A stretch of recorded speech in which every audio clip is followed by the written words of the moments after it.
Bonjour à tous et bienvenue à la leçon des fondamentaux du deuxième semestre, leçon numéro 7. On va continuer notre étude et cette étude d'aujourd'hui sera la nouvelle naissance.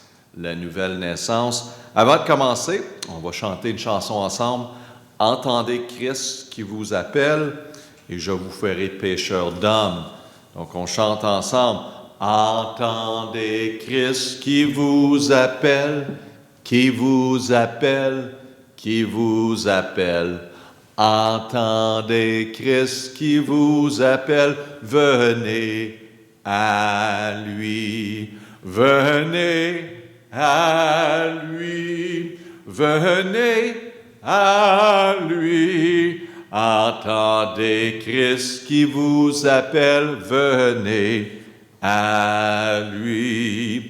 Je vous ferai pécheur d'hommes, pécheur d'hommes, pécheur d'hommes. Je vous ferai pécheur d'hommes.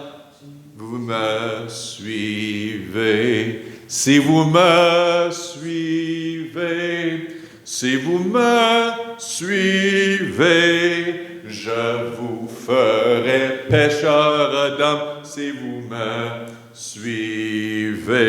Amen. Dis, pasteur, ça semble être des cantiques pour des enfants. Exactement. C'est ça. Nous sommes des enfants en cœur. Amen.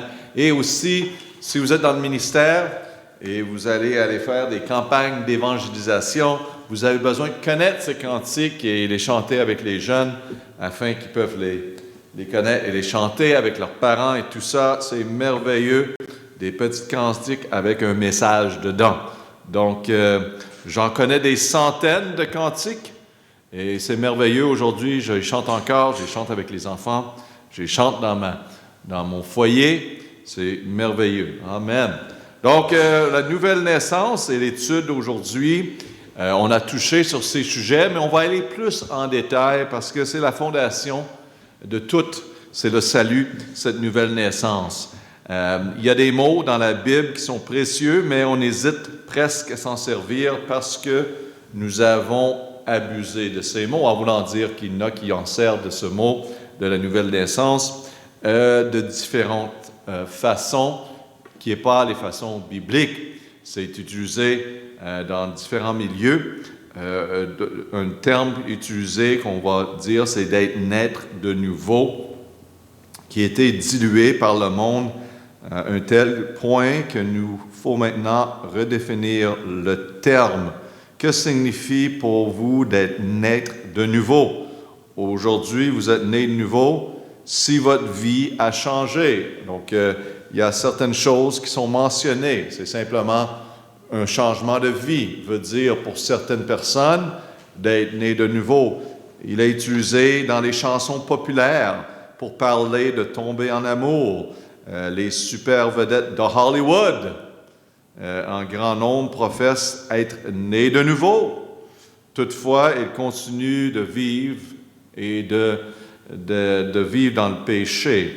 Même les catholiques romains se servent du terme naître de nouveau. Donc, plusieurs l'utilisent, mais qu'est-ce que la Bible enseigne sur la nouvelle naissance? C'est quoi? C'est-tu juste un changement de vie? Non, c'est plus que ça, on va voir dans les Écritures, parce que le Seigneur Jésus-Christ a dit que nous ne pouvons pas aller au ciel sans naître de nouveau. Il est impératif que nous comprenions le sens biblique du terme. Amen? Amen. C'est que la nouvelle naissance n'est pas, premièrement, la nouvelle naissance n'est pas le baptême. Hein? On a le baptême ici, on a mentionné ça, que le salut et le baptême, deux différents. Qu'est-ce qui nettoie le péché de l'homme et le salut? Le baptême, c'est symbolique, important bien sûr, mais symbolique, ça ne nettoie pas le péché de l'homme. Donc, ceux qui enseignent la doctrine de la régénération par le baptême, toutes les églises qui baptisent les bébés et certaines qui baptisent par immersion, tout comme l'Église du Christ, que oui, ils croient que le baptême est nécessaire pour le salut, utilise les versets suivants comme preuve. Et on va en mentionner ici ensemble. Mais très important à noter que la doctrine de régénération par le baptême est simplement de dire que le baptême est une partie de notre salut. Si on n'est pas baptisé, on n'est pas sauvé. Si vous étiez dans nos cours, nos leçons à travers des semaines, vous avez vu clairement que seulement le sang de Jésus-Christ peut nettoyer les péchés de l'homme. Et ce n'est pas l'eau. Donc, on va voir encore une autre fois certains versets ici qui sont utilisés. Dans l'Église catholique, on baptise les bébés et autres religions également, le baptême lutherin, méthodiste, et en partie, c'est pour le nettoyage des péchés originaux de ces enfants. Donc, encore, c'est les parents, ce n'est pas une décision que l'enfant peut prendre parce que c'est un bébé. On ne prend pas à ce point-ci. Et la Bible n'enseigne pas de baptiser les bébés, mais à cause de l'ignorance, la religion qui a infiltré la pensée des personnes, les mondes vont prendre leur bébé et aller à l'église qui va baptiser les enfants pensant que c'est bien. OK? Vous pouvez le faire 100 fois, 1000 fois si vous voulez, ça ne change rien. Ce n'est pas biblique. Donc, comme parents, il faut dédier nos enfants au Seigneur, bien sûr, prier au-dessus d'eux, ça c'est bien. Mais baptiser les enfants, le baptême biblique et le baptême quand les personnes sont venues au Seigneur Jésus-Christ, ils ont pris cette décision-là, par la suite, ils sont baptisés. Jean 3,5, c'est certains des versets qui sont pris par ceux qui croient à la régénération du baptême. Ils vont utiliser Jean 3,5 et né d'eau. On va regarder, la Bible dit, Jésus répondit en vérité, je te dis que si un homme ne naît d'eau et d'esprit, il ne peut entrer dans le royaume de Dieu. Ce qui est né de la chair est chair, ce qui est né de l'esprit est l'esprit. Donc, ils vont utiliser ce verset pour dire que l'eau représente le baptême. Et donc, c'est nécessaire. L'esprit, c'est le salut, le baptême est nécessaire. Mais, en fin de compte, c'est pas ça du tout qu'on parle, parce que si on regarde le contexte de Jean 3,6, ce qui est né de la chair est chair, ce qui est né de l'esprit est l'esprit. On parle ici de la naissance physique. C'est pas une naissance... on ne parle pas de la référence du tout au baptême quand on parle de l'eau. On parle de quand un enfant, quand on est né dans le sein de notre mère, c'est la naissance physique, et l'esprit, c'est quand on est né de l'esprit. Donc encore, utiliser des versets qui sont hors contexte. Numéro 2, Tite 3,6, qui est répandu avec richesse sur nous par Jésus-Christ, notre Sauveur. Excusez-moi, on va reculer. Verset 4 de Tite. « Mais lorsque la bonté de Dieu, notre Sauveur, et son amour pour les hommes a été manifesté, il nous a sauvés, la Bible dit. Il nous a sauvés, non à cause des œuvres de justice que nous aurons faites, mais selon sa miséricorde, par le bain de la régénération et le renouvellement de l'Esprit. » Donc encore, on prend le bain de la régénération, ici où l'esprit est renouvelé, puis ils vont utiliser ça comme raison que c'est un baptême, ce bain. Et la Bible n'enseigne pas cela, mais ils vont faire une conclusion encore. Regardez un simple verset qui, si on regarde à tous les autres versets, on va voir simplement que le bain de la régénération, c'est quand Jésus-Christ nous a lavés de nos péchés. En fin de compte, Apocalypse 1,5 nous donne le sang de ce bain qui nous lave. Dans Révélation, Apocalypse, 1,6, à celui qui nous a aimés et qui nous a lavés de nos péchés par son sang. Et donc, on voit à travers les Écritures, autres versets, qu'on est lavé, nettoyé de nos péchés par le sang de Jésus-Christ et pas par les eaux de baptême. Donc, quand quelqu'un va souligner vers vous un verset en particulier, c'est correct. Il faut comprendre le contexte, mais aussi il faut regarder à travers les Écritures, si on va être un étudiant de la parole de Dieu, Et regardez à tous les autres passages à ce sujet, et c'est là qu'on va voir clairement. Donc, faites très attention à ceux qui vous arrivent avec un seul verset pour essayer de soulever une doctrine et croire une doctrine. Ce n'est pas sage, mes amis. Faites attention à cela. Regardez à les Écritures au complet. 1 Pierre 3, 21, un autre verset utilisé par ceux qui veulent dire que le salut et le baptême, le baptême fait partie du salut. Et on voit ici dans 1 Pierre 3, 21, et l'image correspondante, le baptême, lequel n'est pas la purification des souillures du corps, mais l'engagement d'une bonne conscience devant Dieu nous sauve maintenant par la résurrection de Jésus-Christ. Encore utiliser ce verset-là qui clarifie bien que le baptême, c'est l'engagement d'une bonne conscience devant Dieu, ce n'est pas la purification de souillures du corps. Et même si on mentionne nous sauve maintenant on est sauvé par la résurrection de Jésus-Christ et non par le baptême. Encore certains versets qui sont en question que ces personnes vont utiliser, c'est bon de les connaître. Le baptême est une image, comme on avait déjà mentionné, au sens littéral, laver le corps ne fait rien pour l'esprit. Donc, on ne peut pas aller dans l'eau, on ne peut pas prendre du savon pour nettoyer l'esprit. Ça prend Dieu pour nettoyer l'esprit. Ça prend le sang de Jésus-Christ. C'est le seul moyen, la seule façon. Le baptême est l'engagement d'une bonne conscience envers Dieu. C'est de suivre ce que le Seigneur nous a demandé de faire. C'est une confession publique, une démonstration publique de qu'est-ce qui a déjà été fait en moi quand j'ai reçu Jésus-Christ comme Sauveur et je le suis dans les eaux de baptême parce que je n'ai pas honte de lui et je veux suivre sa parole. Le baptême est l'engagement d'une bonne conscience. Et la Bible nous dit dans 1 Pierre 3, 14 et 16 l'importance de cette bonne conscience, mais quand même vous souffrirez par la justice, vous seriez heureux. Ne craignez donc point ce qu'ils veulent vous faire craindre, et ne soyez point troublés. Verset 15. Mais sanctifiez dans vos cœurs le Seigneur Dieu, et soyez toujours prêts à vous défendre avec douceur et respect auprès de tous ceux qui vous demandent raison de l'espérance qui est en vous. Gloire à Dieu. D'être un témoignage devant les autres, à défendre notre foi, se tenir debout pour notre foi et le faire avec douceur et avec respect. Voyez-vous Jésus-Christ à travers de tout ça? Pour ceux qui demandent, qui ont des questions, qui demandent raison et l'espérance, c'est qu'est-ce que tu as en toi? Je veux savoir encore plus.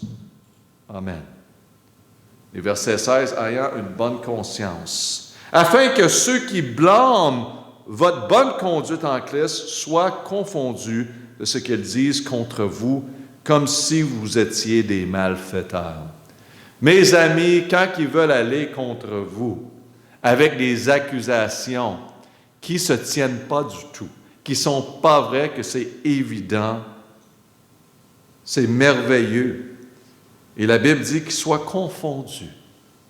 Trouver des fautes quand il n'y en a pas.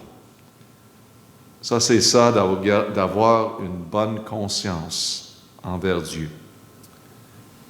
Lettre B, la nouvelle naissance n'est pas une réforme. Combien de fois dit-on dans le monde, je vais changer? Le monde dit, ah oui, pasteur, je vais changer. Oui. Se défaire de nos mauvaises habitudes est une bonne chose pour nous tous. Mais ce n'est pas la nouvelle naissance parce qu'on a arrêté de faire quelque chose puis on a commencé de faire quelque chose. Vous savez que les exemples bibliques, Nicodème était religieux et avait une position d'autorité, mais ce n'était pas suffisant pour sa nouvelle naissance. C'est le passage qu'on parle ici, dans 1 dans Jean 3, 1 et 7. Or, il y avait un homme dans les pharisiens, Nicodème, l'un des principaux juifs. Verset 7. Ne t'étonne point de ce que je t'ai dit. Il faut que vous naissiez de nouveau. Jésus parle à un homme très religieux qui était bien reconnu. Et bien sûr, il a fait des changements dans sa vie. Mais Jésus lui dit, tu as besoin d'être né de nouveau. Aussi, on voit l'exemple du jeune homme riche qui observait les commandements. Encore, un jeune homme qui a tout fait pour suivre la loi. Et Jésus essaie de lui montrer, vous pouvez lire vous-même dans Marc 10, 17 et 22, je l'ai imprimé pour vous. Prenez le temps de lire qu'est-ce qui se passe ici. Jésus, il demande à Jésus, bon maître, qu'est-ce que je dois faire pour avoir la vie éternelle? Et Jésus essaie de lui montrer à ce jeune homme riche qui est un pécheur, qui a besoin d'un sauveur. Mais le jeune homme riche se pensait bon. Mes amis, si on n'est pas perdu, si on n'est pas à la place qu'on se sent perdu, qu'on est en désespoir, on n'a pas besoin de Jésus-Christ. C'est pour ça que Jésus dit, garde, il y a quelque chose qui est dans ton chemin qui t'empêche de voir clairement que tu as besoin de moi. Donc Jésus dit, va vendre tout. Et le monde dit, ah, c'est ça la vie éternelle, c'est de donner tout. Non, c'est pas ça que Jésus dit. Lisez. Jésus savait qu'est-ce qui était le plus proche dans le cœur de ce jeune homme-là. Et Jésus dit, va vendre tout. Parce qu'il savait que ses richesses l'aveuglaient à son vrai besoin de Jésus-Christ. Le jeune homme n'était pas capable. Voyez-vous, il suivait les commandements, il y avait une réforme dans sa vie. Mais ce n'est pas ça d'être né de nouveau. Aussi, on a l'exemple de Saül. Plus tard, il est devenu Paul.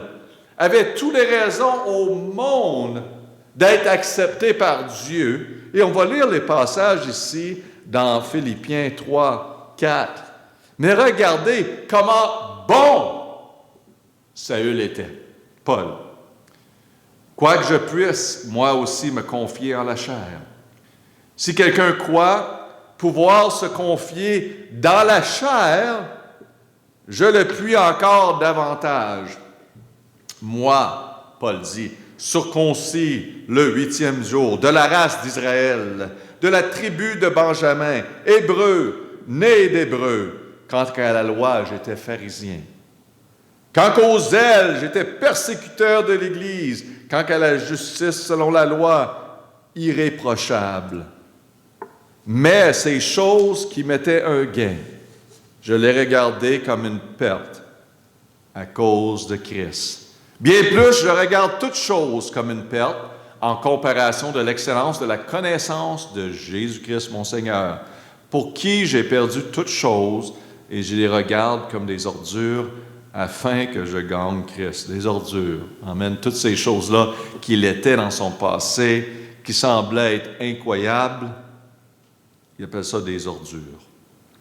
Verset 9. « Et je sois trouvé en lui ayant non point ma justice, celle qui vient de la loi, mais celle qui obtient par la foi en Christ, la justice par la foi. » Paul dit même dans ma ancienne vie, j'ai tout fait.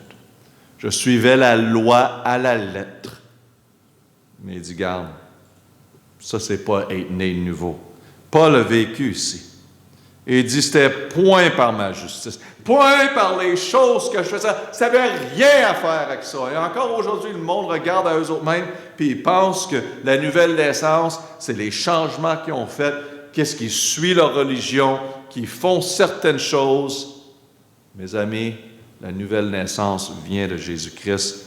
C'est quand on reçoit le Seigneur Jésus-Christ. Non point ma justice qui vient de la loi, mais celle qui s'obtient par la foi.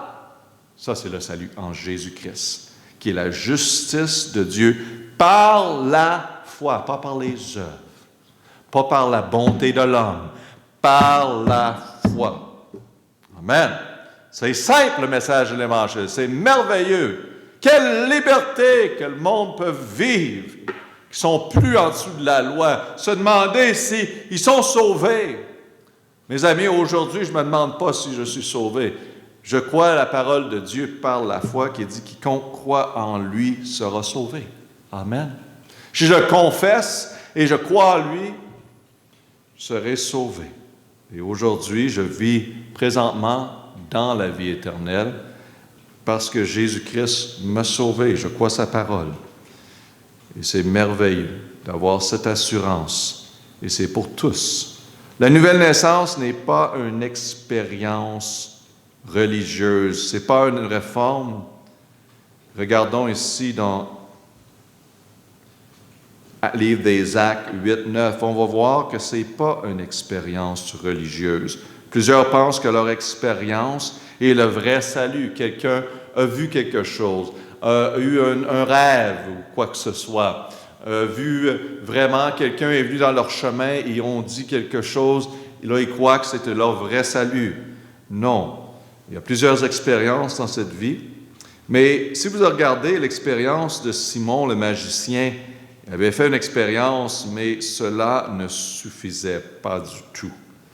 Et dans le livre des Actes 8, 9 et 13, on voit, or il y avait auparavant dans la ville un homme nommé Simon qui exerçait la magie et étonnait le peuple de la Samarie, se faisait passer pour un grand personnage, voilà. Et si vous êtes dans certains pays comme l'Afrique, bien sûr, vous connaissez que la magie est utilisée encore aujourd'hui, la sorcellerie. La même chose qui se passait ici avec Simon, qui était reconnu comme une grande personne à cause de ce qu'il faisait. Verset 10, tout lui était attaché. Tout lui est attaché depuis le plus petit jusqu'au plus grand. Et il disait, celui-ci est la grande puissance de Dieu. Et il était attaché à lui parce que depuis longtemps, il l'étonnait par ses opérations magiques. Mais, amen, Simon, quand il a cru à Philippe, qui leur annonçait la bonne nouvelle de ce qui concerne le royaume de Dieu et le nom de Jésus-Christ, ils furent baptisés, tant les hommes que les femmes, et Simon lui-même crut aussi, ayant été baptisé, il ne quittait point Philippe. Et voyant les prodiges, les grands miracles qu'il faisait, était étonné. Celui de quel, il n'y avait pas longtemps avant, que le monde était étonné par sa magie, par sa sorcellerie, ce même est sauvé. Il vient à la connaissance de Jésus-Christ. Et maintenant, il voit les miracles de Jésus-Christ. Et lui-même, il est étonné. Parce que, mes amis, qu'est-ce que la sorcellerie et toutes ces choses-là, de noirceur qui est poussée, qui est fait par le démon lui-même, les différents démons, et vraiment ne se compare pas du tout à la puissance de Jésus-Christ. Il était étonné. Et vous savez, la Bible dit il ne quittait point Philippe. En voulant dire qu'il a goûté à la liberté en Christ, sorti de ce monde de noirceur. Oui, il y avait de l'attention des autres. Il se pensait quelque chose, mais ses yeux ont ouvert à la vérité. Il ne voulait pas quitter la vérité qu'il entendait de Philippe. Amen. Si vous êtes pris dans la sorcellerie, si vous êtes dans ces milieux de magie, renoncez et recevez Jésus-Christ. Renoncez ces choses de noirceur. C'est de la noirceur, ça ne me dérange pas si c'est réel, parce que oui, il y a beaucoup de choses qui sont réelles dans le monde de noirceur. On est dans un monde d'esprit. Et oui, il y a des esprits familiales qui sont attachés à famille, qui ont fait ça à travers des années. Et c'est le temps pour vous de renoncer et de recevoir Jésus-Christ.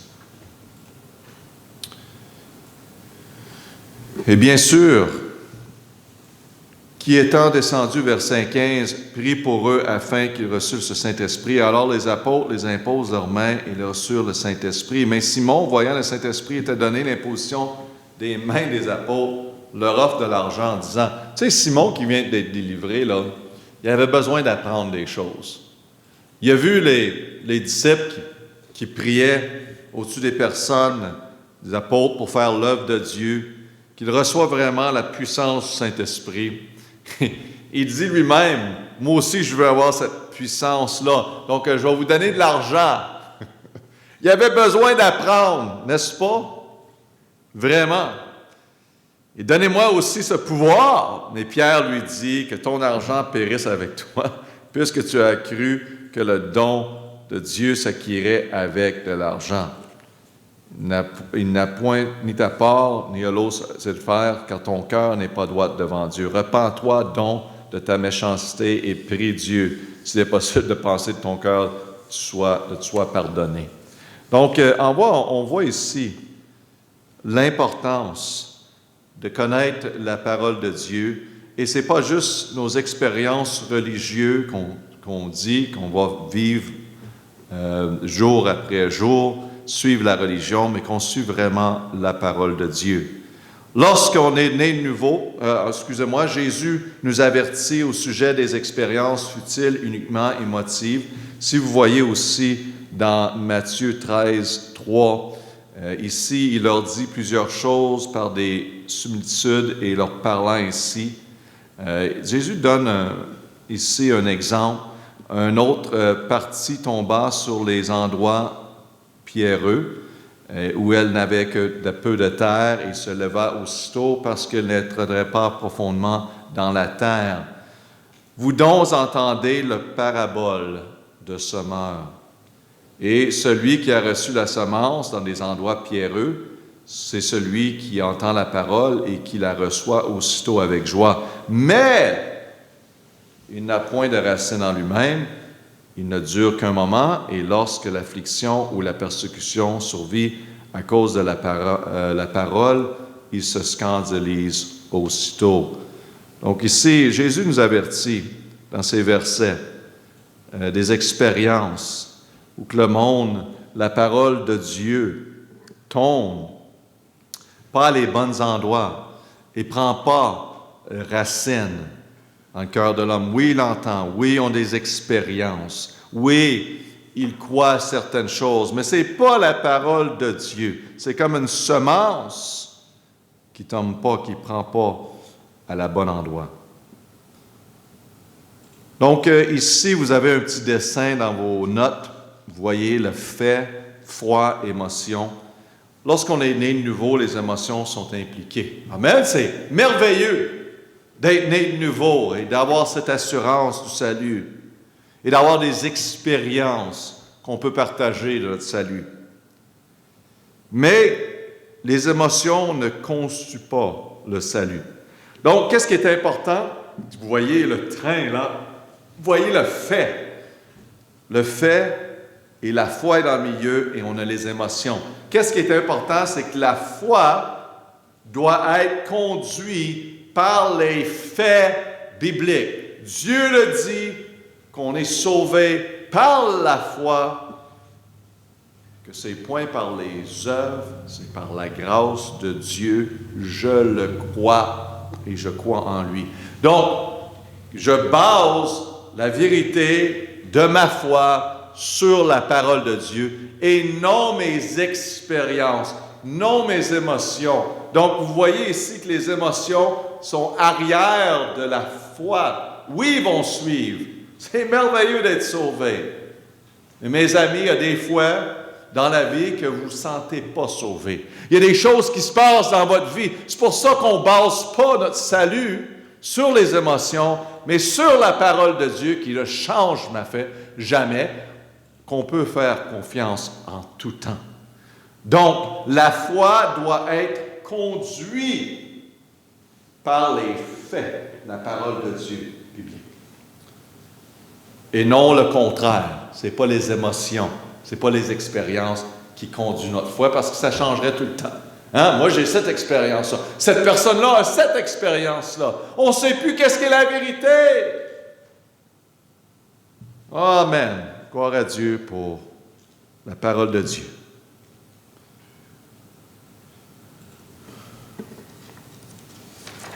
La prochaine page.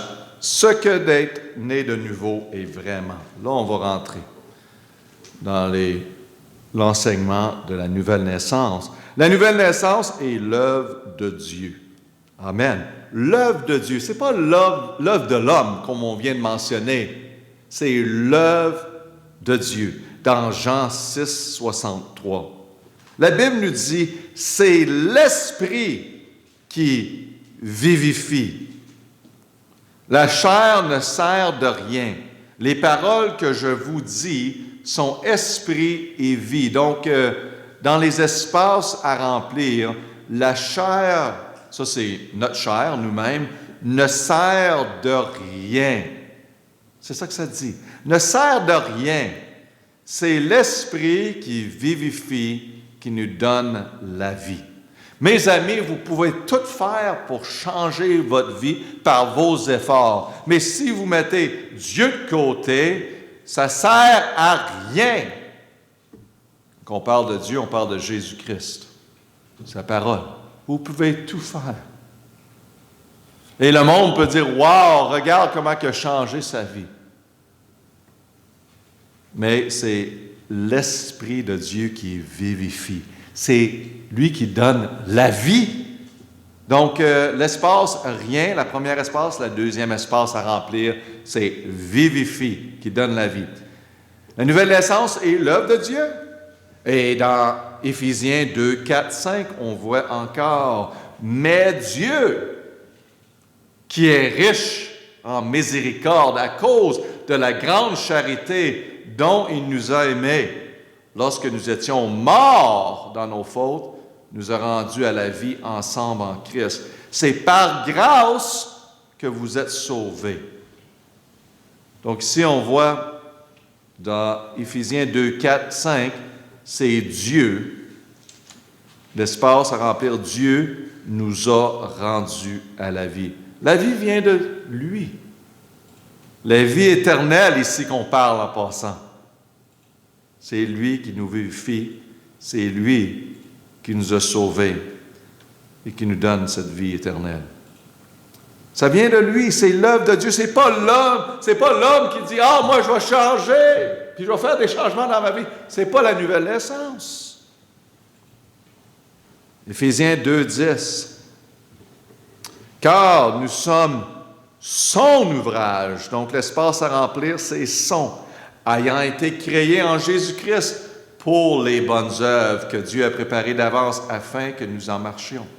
On est l'œuvre, le travail de Dieu. S'il y a quoi que ce soit qui est bon en nous, c'est l'œuvre de Dieu en nous. Jean 3, 5. Jésus répondit, en vérité, je te dis que si un homme ne naît d'eau et d'esprit, il ne peut entrer dans le royaume de Dieu. Donc ici, l'espace à remplir, c'est esprit. Voyez-vous, si l'homme, bien sûr, on parle de la naissance naturelle et par la suite né d'esprit, il ne peut entrer dans le royaume de Dieu. C'est un travail de Dieu, cette nouvelle naissance. Et on voit ici également, lettre B, que la nouvelle naissance s'accomplit par la parole de Dieu. C'est l'œuvre de Dieu accomplie par la parole de Dieu. Dans Jean 15, 3, la Bible nous dit, vous êtes déjà nés à cause de la parole que je vous ai annoncée. Donc, on est déjà nés, nettoyés à cause de la parole. Déjà, vous êtes nés, N-E-T-S, à remplir, et l'autre espace, c'est parole. 1 Corinthiens 4, 15, la Bible nous dit, 1 Corinthiens 4, 15, car vous auriez 10 000 maîtres en Christ, que vous n'auriez pas plusieurs pères, car c'est moi qui vous ai engendré en Jésus-Christ par l'Évangile.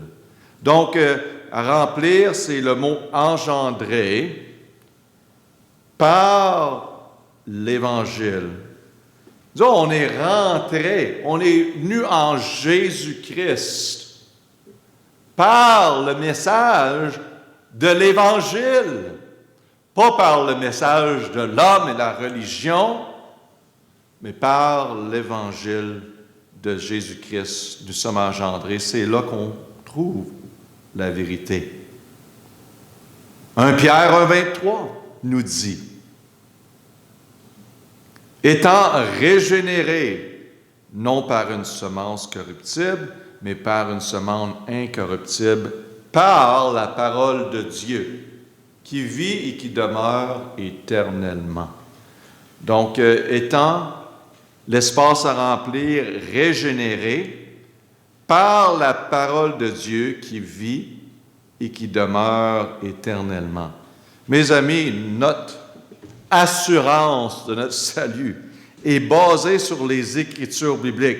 Écoutez-moi, vous êtes chrétien et personnes vont à l'église, parfois les dimanches, mais ils ne connaissent pas la parole de Dieu. La parole de Dieu n'est pas dans leur cœur. Quand ils sont dans les moments de doute et de difficulté, ils n'ont pas la parole de Dieu afin de vraiment de se mettre confiance, afin de savoir la vérité. C'est très important de rentrer cette parole dans votre cœur et l'étudier, la connaître. Parce que le monde a des questions à propos de cette nouvelle naissance. La nouvelle naissance, c'est l'œuvre de Dieu. C'est lui qui fait le travail. Ce n'est pas l'homme qui fait ses efforts pour changer. C'est Dieu. Et c'est basé sur la parole de Dieu. Et let's say, la nouvelle naissance est de recevoir une nouvelle nature. Ça, c'est très important. Pas juste un changement de vie. C'est une nouvelle nature. On a l'ancienne nature, on est né dans le péché. Et regardez ici dans 2 Pierre 1,4. La Bible nous dit dans 2 Pierre 1,4, par lequel nous a été données les très grandes et précieuses promesses, afin que par le moyen où vous soyez participants de la nature divine, en fuyant la corruption qui règne dans le monde par la convoitise. Donc la nature divine, c'est l'espace à remplir. Et 2 Corinthiens 5, 17, la Bible nous dit, si donc quelqu'un est en Christ, il est une nouvelle créature, les choses vieilles sont passées. Voici, toutes choses sont devenues nouvelles. Et ça, c'est une vérité pour le chrétien, nos yeux rouvrent. Je me rappelle quand je suis venu au Seigneur Jésus-Christ et l'Esprit de Dieu est venu en moi selon les Écritures. Mes yeux ont ouvert à la vérité. J'ai changé des choses, je voulais plus aller à certains endroits. J'avais plus le goût de dire certaines choses, de vivre d'une certaine façon, et j'avais un nouveau désir en moi d'aller à l'Église, d'apprendre la parole de Dieu. Ça, c'est le travail de Christ en nous. C'est la nouvelle naissance. Nous sommes une nouvelle créature. Nous avons été nés de nouveau. Nous avons eu une nouvelle naissance. Donc, la nouvelle naissance, la nouvelle naissance est la seule façon d'entrer dans la famille de Dieu. Il n'y a pas d'autre façon. Il n'y a pas d'autre moyen. Dans Jean 1, 12 et 13, la Bible nous dit, « Mais à tous ceux qui l'ont reçu, il leur a donné le droit d'être faits enfants de Dieu, savoir à ceux qui croient en son nom, qui ne sont point nés du sang, ni de la volonté de la chair, ni de la volonté de l'homme, mais de Dieu. » Point du sang. C'est pas parce qu'on est fait partie d'une ligne humaine qu'on devient des enfants de Dieu parce que nos parents étaient religieux, nous autres, automatiquement, on l'est. Non. Une nouvelle naissance, c'est une décision qu'on doit prendre. Il faut recevoir nous-mêmes, comme Jean le mentionne. Ni de la volonté de la chair, c'est pas par les œuvres de l'homme. C'est pas par une réforme de l'homme, ni de la volonté de l'homme, pas à travers les prêtres, pas à travers le pape, pas à travers d'un pasteur. C'est pas moi qui va sauver quelqu'un. Moi, je vais les conduire, les encourager vers Jésus-Christ. Et c'est le Seigneur qui sauve. C'est pas nous. Et c'est merveilleux de voir des personnes venir à Jésus-Christ et leur vie d'en changer. Recevoir Jésus-Christ, c'est un moment dans votre vie quand vous comprenez. Vous venez à la compréhension que vous êtes pécheur, que vous êtes perdu, que Jésus-Christ est le Sauveur. Rien d'autre. Pas votre Église, pas vos œuvres, c'est Jésus-Christ. Quand vous venez à ce point-là, et vous croyez que Jésus-Christ a été crucifié, ressuscité, et croyez en lui, le recevez comme Sauveur, vous avez cette nouvelle naissance. C'est merveilleux d'être sauvé. C'est merveilleux d'avoir cette assurance. Pour moi, c'était à l'âge de 23 ans quand j'ai reçu le Seigneur Jésus-Christ. Je m'en rappelle, suite à avoir reçu le Seigneur Jésus-Christ, j'ai prié, « Seigneur, je suis un pécheur, je suis perdu. Je sais que tu es venu sur cette terre et tu as été crucifié, tu es ressuscité, afin qu'on puisse avoir la vie éternelle. Et je sais que ton sang a été répandu pour moi. » Et je me rappelle, cette journée-là, j'ai reçu le Seigneur Jésus-Christ. Je crois en toi, Seigneur. Et je ne savais pas c'était quoi d'être un chrétien.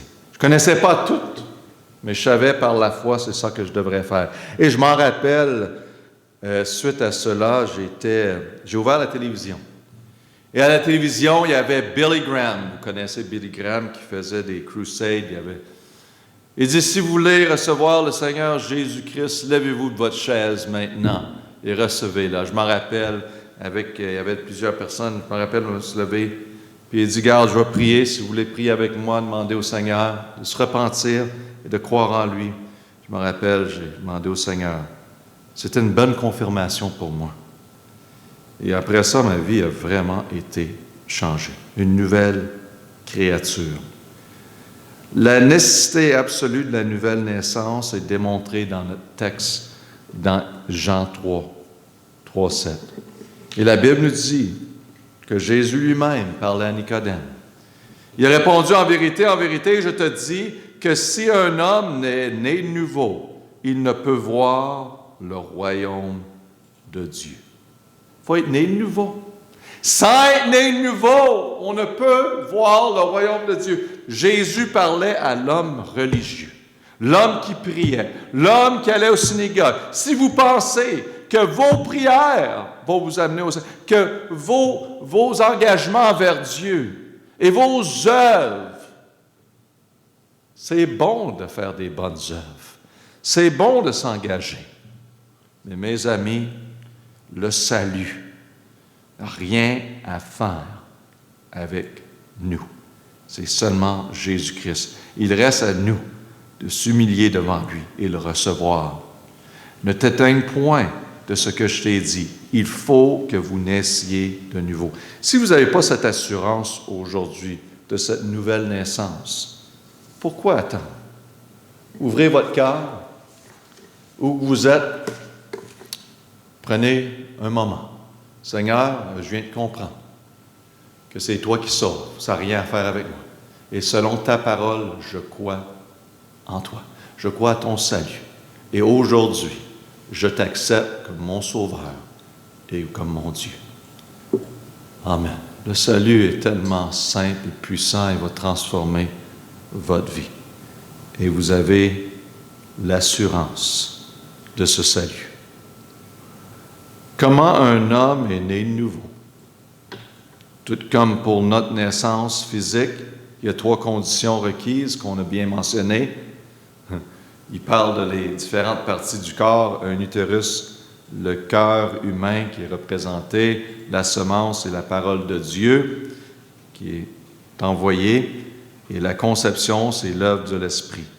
C'est le Seigneur qui rouvre le cœur. Quoique ce miracle soit entièrement l'œuvre de Dieu, il ne peut avoir lieu sans que la personne reçoive Jésus-Christ. Donc, vous avez dans votre photo la balance. Et la responsabilité de l'homme est Dieu. On sait que le salut, c'est une œuvre de Dieu. Mais il reste à nous de recevoir, de l'accepter. Il n'y a rien qu'on peut faire, bien sûr. Il y en a un. Ici, ça dit côté humain, côté divin. Vous voyez la différence. Notre partie, c'est, bien sûr, selon les Écritures, quiconque croit que Jésus le Christ, est engendré de Dieu. Quiconque aime Dieu, qui l'a engendré, aime celui qui est engendré de lui. Mais à tous ceux qui l'ont reçu, il leur a donné le droit d'être faits enfants de Dieu, savoir à ceux qui croient à son nom. Donc, on a une responsabilité de reconnaître qu'on est pécheur, qu'on est perdu, que Jésus-Christ est le seul sauveur qui a tout préparé. Il a fait le sacrifice parfait sur la croix. On n'a pas besoin de faire de sacrifice, on n'a pas besoin de travailler pour le salut. Il reste à le recevoir, ce don de la vie éternelle qui est offert par Jésus-Christ. Et le côté divin, c'est exactement ça. C'est l'œuvre de Dieu. Vous pouvez regarder les versets vous-même. Jean 6, 44, il n'est pas mentionné ici, mais je veux juste le mentionner. « Personne ne peut venir à moi si le Père qui m'a envoyé ne l'attire, et je ressusciterai au dernier jour. » C'est l'œuvre de Dieu. C'est Dieu qui attire l'homme à lui-même. Mais l'homme doit répondre et dire « Oui, Jésus ». Je crois que la parole de Dieu, comme la Bible nous enseigne, est répandue à travers de ce monde. Les semences s'en vont partout. Et vous avez l'opportunité de l'entendre. Vous êtes en train de regarder votre vie à travers des études qu'on a faites ensemble et dites, pasteur, j'ai changé des choses. C'est bien. Mais ma question à vous, êtes-vous né de nouveau? Avez-vous l'assurance de votre salut? Sinon, je crois que vous savez qu'est-ce qu'il reste à faire. Recevez Jésus-Christ comme votre Seigneur et Sauveur. Et j'aimerais ça que si vous avez pris à travers les leçons cette décision,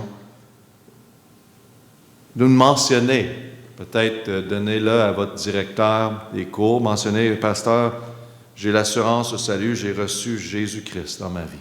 C'est la nouvelle naissance. Comme vous avez un certain temps dans votre vie, que vous étiez né, vous avez une date, il y a un certain temps que vous êtes né de nouveau. Ce n'est pas un procès. Oui, grandir, la croissance spirituelle, oui, c'est un procès. Mais d'être né de nouveau, c'est un certain temps de votre vie. Est-ce que vous avez un moment que vous avez vraiment allumé à la vérité et dites, oui, je comprends, c'est ça le salut. J'accepte, je le reçois Jésus-Christ. Et si vous avez une Bible, écrivez-la à l'intérieur. Et aussi partagez votre témoignage, comment le Seigneur vous a sauvé, vous a apporté à cette vérité de la nouvelle naissance en Jésus-Christ. On va prier. Père éternel, merci pour ton œuvre. On prie que ceux qui sont à l'écoute, qui sont en doute, peut-être sont religieux, peut-être ils ont fait des changements dans leur vie, mais ils reconnaissent c'est quoi d'être né de nouveau, d'être sauvés, et qu'aujourd'hui, qu'ils rouvrent leur cœur, qui reçoit Jésus-Christ comme leur Seigneur, le Sauveur. Père, fais cette œuvre et aide-leur à partager leur témoignage. Donne grâce. Merci, Père, pour ton salut qui est tellement clair. On prie au nom de Jésus. Amen. Amen. Have a good day. Bonne journée.